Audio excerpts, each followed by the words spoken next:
Bismillahirrahmanirrahim. Ya gulamu, wahai anakku,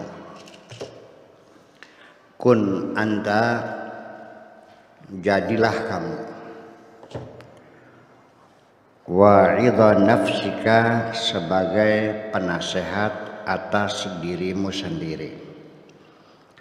Atau dengan bahasa singkatnya, silakan engkau nasihati sendiri. Silakan nasihatilah dirimu oleh kamu sendiri. Itu dalam bahasa Indonesianya. Wala tahtaju ilayya, engkau tidak memerlukan aku untuk menasihati kamu. Silakan kau nasihati sendiri dirimu, itu tidak perlu minta nasihat kepadaku. Wala ila ghairi, dan juga tidak perlu minta nasihat kepada orang lain selain aku. Wa'zi ala zahirika, nasihatku yang kuberikan kepada kamu adalah ala zahirika, nasihat untuk zahir kamu. Wa wa'duka ala batinika, dan nasihatmu atas dirimu sendiri adalah nasihat yang bersifat batin. Ketika aku menasihati kamu, itu nasihat lahir.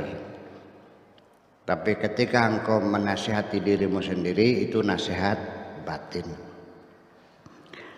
Di sini beliau radhiyallahu anhu, Syekh Abdul Qadir Al-Jailani, mengatakan silakan nasihati dirimu sendiri. Artinya bahwa nasihat atas dirimu oleh dirimu itulah yang paling efektif dan paling efisien daripada nasihat orang lain. Karena yang tahu persoalan adalah dirimu sendiri. Dan ketika engkau menasihati dirimu sendiri, di situ ada kejujuran. Artinya tidak ada sesuatu yang dibohongi. Tetapi ketika aku menasihati dirimu, itu adalah nasihat lahir. Artinya masalah-masalah yang engkau ceritakan kepadaku. Tetapi hal-hal yang tidak engkau ceritakan, yang kau sembunyikan, aku tidak tahu. Kamu yang tahu sendiri. Makanya nasihat lahir itu tugasku, nasihat batin adalah tugas dirimu sendiri. Bapak-bapak dan ibu-ibu sekalian, kalau kita sebut menasihati diri sendiri dalam kajian psikologi yang disebut dengan introspeksi. Nah, introspeksi sendiri sebetulnya semua orang bisa melakukan. Hanya saja yang menjadi masalah adalah seringkali kita tidak jujur terhadap diri kita sendiri. Ya, kelemahan introspeksi itu ketidakjujuran diri kita sendiri, padahal kita tahu.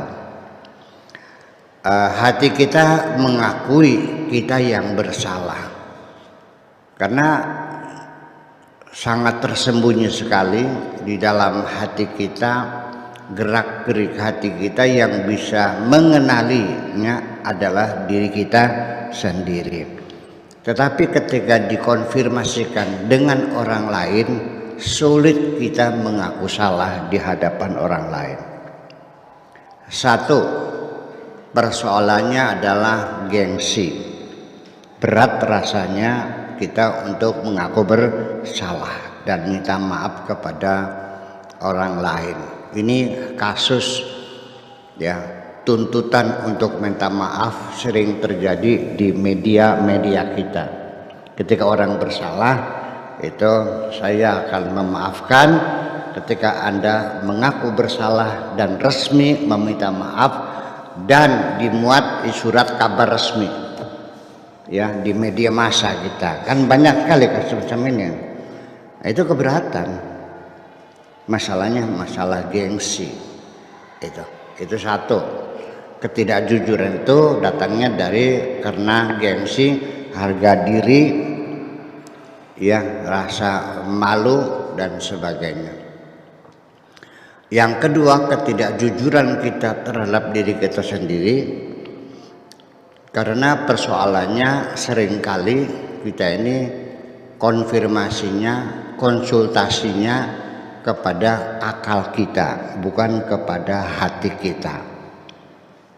Ya, karena salah konsultasi, yaitu bukan kepada hati tetapi kepada akal kita, maka akal kita tidak lebih tugasnya hanya sekedar memberikan advokasi, memberikan alasan-alasan. Akal kita tidak pernah mengaku bersalah karena dia sebagai regulator, yaitu sebagai lembaga yang sifatnya membela kita. Itu jawaban logika kita selalu argumentasi yang membenarkan perbuatan kita. Itu persoalannya. Tetapi ketika kita konfirmasinya kepada hati kita, maka hati kita akan jujur, hati tidak akan berdusta. Atau seperti dikatakan dalam Al-Quran, maka gabal fuadu mara'ah, tidak bohong apa yang dilihat oleh hati. Ini dua lembaga yang berbeda, ada akal, ada hati. Kita kadang-kadang lebih banyak berkonsultasi dengan akal kita, tapi tidak dengan hati kita. Jadi benar apa yang dikatakan Syekh Abdul Qadir Al-Jailani, saya hanya bisa menasihati secara lahir. Artinya yang kelihatan oleh saya, yang kamu ceritakan kepada saya, atau gejala-gejala yang bisa saya tangkap, atau masalah-masalah yang muncul di permukaan. Tetapi yang ada di dalam hatimu, itu tugas kamu sendiri untuk menasihatinya. Ya Rasulullah,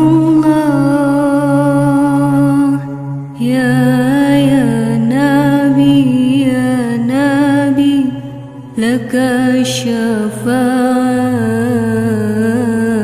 wa hadha matlabi ya Nabi, ya Rasulullah.